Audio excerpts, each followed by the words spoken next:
स्त्री 2 सरकटे का आतंक Hindi film review by all rounder star Balyam Venumadhav cinema నిడివి 2 గంటల 29 నిమిషాలు comedy horror genre UA certificate 15 August 2024కి ఈ సినిమా రిలీజ్ అయింది. 15 ఆగస్టున స్వాతంత్ర దినోత్సవ శుభాకాంక్షలతో వచ్చినటువంటి ఈ సినిమా స్త్రీ అనే మొదటి దానికి వచ్చిన సీక్వెల్ ఇది. మొదటి పిక్చర్ సూపర్ హిట్ అన్న సంగతి అందరికీ తెలిసిందే. స్త్రీ సినిమా. ఇక దీనికి సర్కటేక ఆటంక్ అన్నారు. సర్ కటే అంటే తల తెగిలినటువంటి వ్యక్తి చందేరి అనే గ్రామంలో ఏం చేశాడు మిస్టరీ అనే దానికి ఒకచ్చి ఆడవాళ్ళని ఎత్తుకుపోతూ ఉంటాడు. సో ఆడవాళ్ళని ఆ తలకాయ లేని వ్యక్తి ముందు మొండెంతో కనబడతాడు. ఆ తర్వాత తన తలని తనే పట్టుకుంటాడు, వచ్చి పట్టుకొని తీసుకెళ్ళిపోతుంటాడు. ఈ యొక్క సినిమాలో బిక్కీ అనే అతను తన ఫ్రెండ్ సాయంతో ఈ దయ్యాన్ని ఎలా తరిమాడు అనేది ఒకటి. ఆయనకు గర్ల్ ఫ్రెండ్ ఉంటుంది, ఆమె దయ్యము ఆత్మ. ఆమె శ్రద్ధా కపూర్ చేసింది ఆ పాత్ర, అద్భుతంగా పోషించింది. ఆమెకు తల్లి ఉంటుంది, ఆమెనే ఓ స్త్రీ. ఆ ఓ స్త్రీ చివరిలో వీళ్ళకి హెల్ప్ చేస్తుంది. రాజ్ కుమార్ మనకు గుడ్డివాడిగా మొన్న ఒక సినిమాలో అదరగొట్టినటువంటి హీరో. మరి ఎన్నో సినిమాలు ఈ మధ్య రన్నింగ్ సినిమాలు చాలా సినిమాలు చేస్తున్నాడు. అటువంటి రాజ్ కుమార్ ఈ సినిమాకి రాజ్ కుమార్ రావు హీరోగా బిక్కీగా చేశాడు. పంకజ్ త్రిపాఠి మరి ఇతను అక్షయ్ కుమార్ కాంబినేషన్లో ఆ మధ్య ఓమేగా 2 వచ్చింది. పంకజ్ త్రిపాఠి చాలా మంచి యాక్టరు.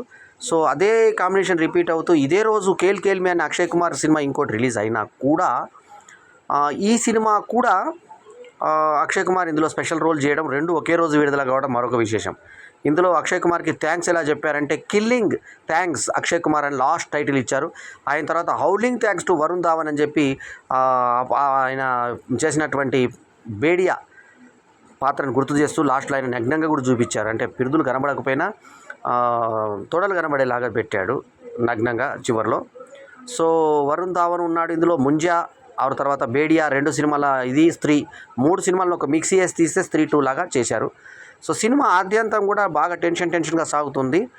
అపరశక్తి ఖురానా బిట్టుగా యాక్ట్ చేసిన ఇతన్ని బిట్స్ అని చెప్పి గర్ల్ ఫ్రెండ్ పిలుస్తుంది. నయం నీ పేరు టిట్టు కాలేదంటే టిట్స్ అంటే చన్నులు అని చెప్పి రాలేదని చెప్పి ఒక జోక్ లాగా ఉంటుంది.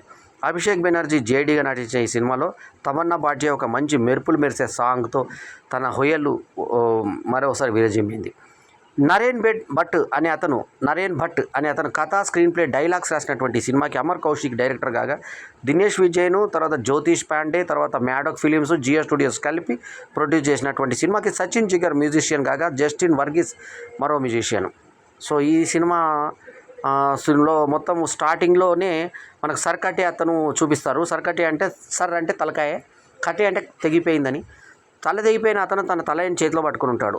వీళ్ళు రాజ్ కుమార్ చూసిన తర్వాత అంటాడు, ఒకవేళ అమితాబ్ బచ్చన్ సాబ్కు తర్వాత ఆయన మీద మళ్ళీ ఆమీర్ ఖాన్ పెడితే కూడా ఇంకా అంత హైట్ ఉన్నాడని అంటాడు. సో వీళ్ళు ఫస్ట్ అతను వచ్చి వీళ్ళ ఒక గర్ల్ ఫ్రెండ్స్ టిట్స్ అని ఎవరైతే బిట్స్ అని పిలిచిందో ఆమెను ఎత్తుకుపోయిన తర్వాత దయ్యము ఎత్తుకుపోయిన తర్వాత మొత్తం గది పగిలిపోయి ఉంటుంది. ఎలా ఎత్తుకుపోయారంటే అది చూసేసరికి ఎక్కడికి పోయాడని వెతుకుతూ ఉంటే ఈ ఆల్రెడీ గర్ల్ ఫ్రెండ్ ఈ స్త్రీ అయిన ఆమె కలుస్తూ ఉంటుంది. ఇతని స్త్రీ వాళ్ళ కూతురు ఎవరిని మన రాణి ఈమె ఎవరు మన శ్రద్ధా కపూర్ కలుస్తూ ఉంటుంది. ఆమెను చూసినామంటే ఎవరు నమ్మరు. ఇంటర్వెల్ ఆఫ్లో అందరు చూస్తారు, ఫ్రెండ్స్ కూడా.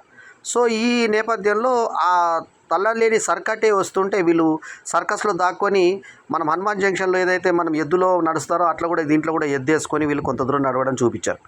ఆ తర్వాత ఆగి దయ్యాన్ని చూసిన తర్వాత దయ్యం చేసే విన్యాసాలు, తర్వాత వీళ్ళు బండి మీద పోయినప్పుడు ఆ బండి పెట్రోలు వీళ్ళు పోసి అతని మీద తల అట్లా ఫాలో అవుతూ ఉంటే ఆ సీన్స్ విజువల్స్ చాలా బాగున్నాయి.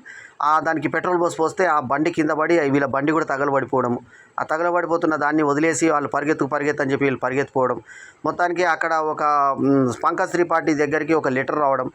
ఆ లెటర్ వచ్చిన తర్వాత లెటర్లో చిట్టి అని అంటే ఈమె పేరు చిట్టి, ఎవరు ఈయన గర్ల్ ఫ్రెండ్ పేరు, గర్ల్ ఫ్రెండ్ ఇతను హీరో వాళ్ళ ఫ్రెండ్ జేడీ యొక్క అభిషేక్ బెనర్జీ యొక్క గర్ల్ ఫ్రెండ్.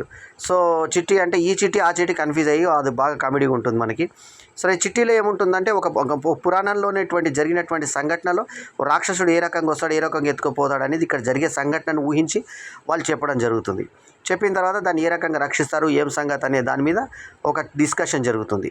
డిస్కషన్ జరిగిన తర్వాత చివరాఖరణ ఆ పురాణంలో చెప్పినట్టుగా దాన్ని పట్టుకుందామని చెప్పేసి ఒక వ్యక్తిని తీసుకొస్తారు. అతను ట్రై చేస్తాడు, వీళ్ళు ట్రై చేస్తారు, అతన్ని కూడా తీసుకెళ్ళి మీద పడేస్తుంది ఆ దయ్యం.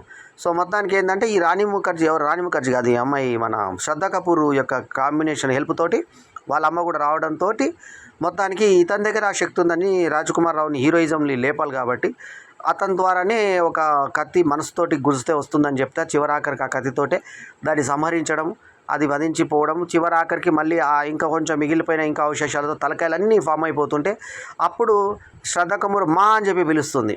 ఆ పిలిచినప్పుడు వాళ్ళ మా వస్తుంది. మా ఎవరు? ఆమెనే ఓస్త్రీ, రెడ్ శారీలో ఉంటుంది. అక్కడ వీళ్ళందరూ మన గ్రామీణ వాళ్ళందరూ ఎవరైతే చందేరి విలేజ్ సంబంధించినటువంటి పబ్లిక్ ఉంటారో వాళ్ళందరూ కూడా పూజలు చేసి వాళ్ళు దేవుని దగ్గర దీపాలు వెలిగించి మొత్తానికి